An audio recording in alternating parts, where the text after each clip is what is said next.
Hi, my name is Steve Fulton, and I'm an 8th grade English teacher in Kannapolis, North Carolina.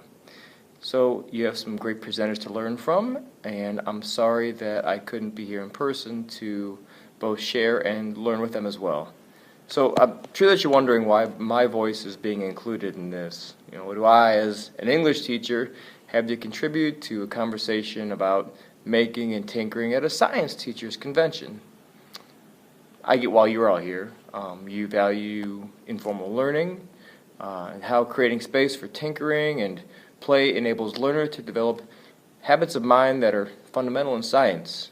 And I am, as an English teacher, interested in this too, because these attitudes and habits of mind, they extend well beyond scientific disciplines. They also underscore those that are important in literacy as well. So writing, of course, is making, and making and tinkering, even with mediums that don't involve words, really isn't a whole lot different than the recursive process that one goes through when they're writing. You take an idea and you try it out, and you observe, maybe you get responses from other people, you reflect on how your writing is working or your idea, and if needed, you revise and repeat.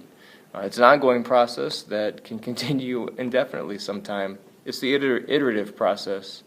So going from object to idea really isn't a whole lot different than going from idea to words. It's all composition, and making gives us some important insight into who we are as writers. And I just think this is fascinating. So as an English teacher over the last few years, I've been interested in bringing informal experiences into my English classrooms for students to write and make with words and other tools to create experiences in my classroom that embrace the interdisciplinary nature of making, where students can pursue their own interest, tinker to learn, discover new ways of engaging with curricular content. So if you're a teacher, you're probably saying to yourself, this sounds great, but how'd you make that work? So let me share a little bit with you about that, because that was an area that I had to spend quite a bit of time working through too. So I collaborated with the science teacher on my interdisciplinary team to design periods of time within the school year for students to make.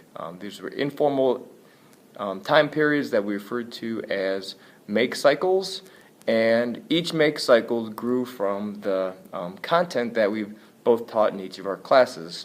So we devoted class time and space to making, playing with different configurations.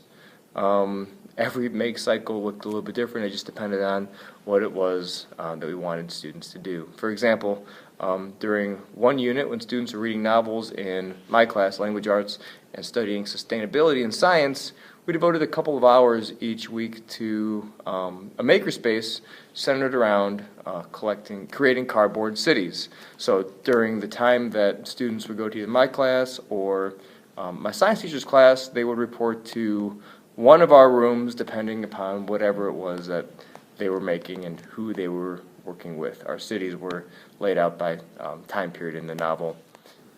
So the cities were inspired by settings of the novels that students were reading, and students also considered how they would make these cities sustainable. And so students spend 2 hours a week building over the course of 4 weeks, and when students revisited their city each week, they would make additions based on what they were learning in their novels and new information that they had learned in science.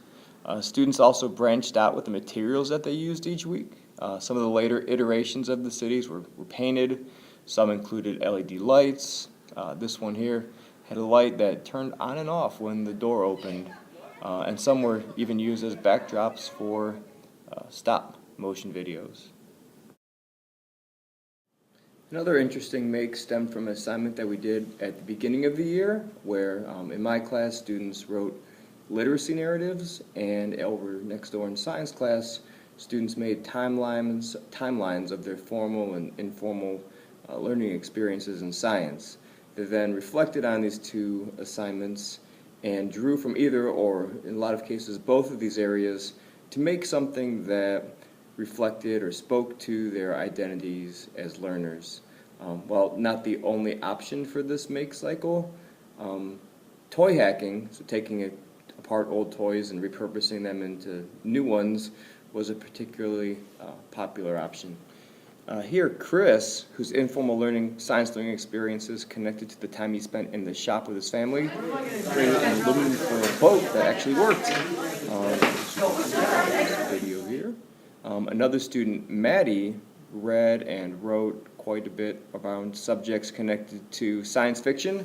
And so for her make, you can see her here, taking this baby doll apart and in Frankenstein-like fashion, putting it back together in this stop-motion video that she made to reflect this interest.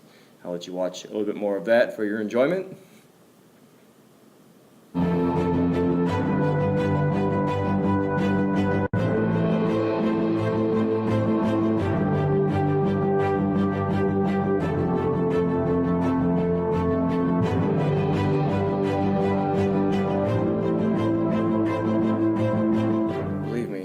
That one only gets more interesting, but we'll just stop it right there. Not all of the make cycles that we did were this open and unstructured. One of the more focused makes that we tried focused around paper engineering. Have you ever tried to take apart a pop-up book? They're hardly child's play, they're sophisticated engineering feats. And we wanted students to have the opportunity to tinker with this as well. So the way this make was set up was in my language arts class, students were researching and writing creatively around or in response to social justice themed topics that were of importance to them and their community. And in the science classroom, students were learning about paper engineering through being introduced to basic design principles of building pop-up books. These basic mechanisms we referred to as layers. The fold out, where you open the page and something pops out at you. The mouth, which we didn't know what else to call, but that's really all we used it for. The wheel, which was a bit more sophisticated, where you pull down the side and see different images. And the slider or the pull tab. They then took this knowledge to work in teams across our classes to write, illustrate, and engineer their stories into pop-up books that they put on display at a local library for patrons to read and be inspired by. This, I think, is a nice example of make being a literacy-rich experience that can support student voice and connect students with their community. So that's a really brief glimpse at some of the informal learning that has been happening in my formal classroom setting over the last few years. Though each make was different, from the content in which students incorporated, to the materials they used, to the time frame and schedule in which these makerspaces happen, each make cycle did have some common components. For example, each make began with students doing a little bit of writing, and it ended with some writing too. Every day, our make cycles would begin with some writing in our daybook about places that were stuck and where we're planning on going next. At the end of every make cycle, after students had the chance to present and what they had done and how the experience went to them, students spent a little bit of time writing and blog posts reflecting a bit deeper on the process. And then we also had spent a little bit of time with curation, taking other people's work and narrating the significance that we saw in it for ourselves as learners.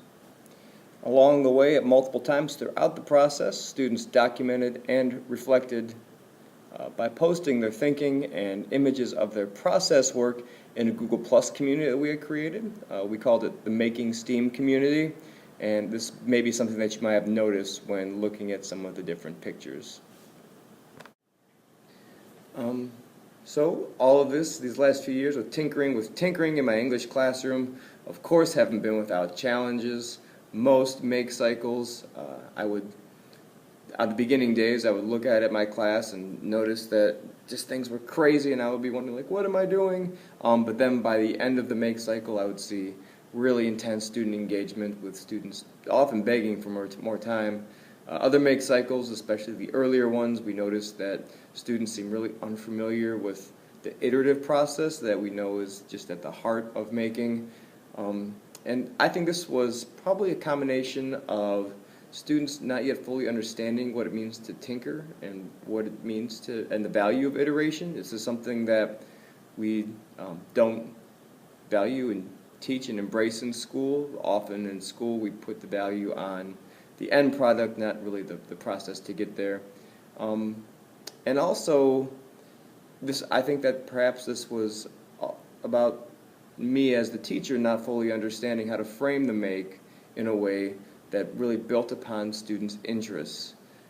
Towards latter iterations on our end, we planned makes that did a better job of building upon what students were interested in and what was important to them, and also encourage students, as was illustrated by the pop-up bookmaking example, to use their makes to act on the world.